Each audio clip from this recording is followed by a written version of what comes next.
This video is to explain how to switch your Pro 1200 or your IntelliView 12 and lock it onto 135.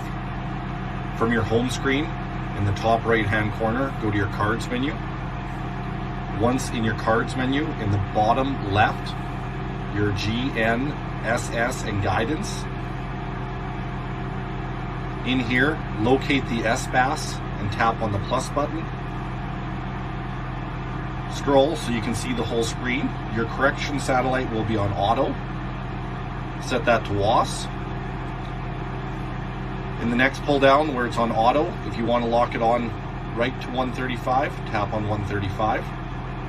To verify that you are getting GPS now, on the top of your 1200 or IntelliView 12, tap on the satellite signal.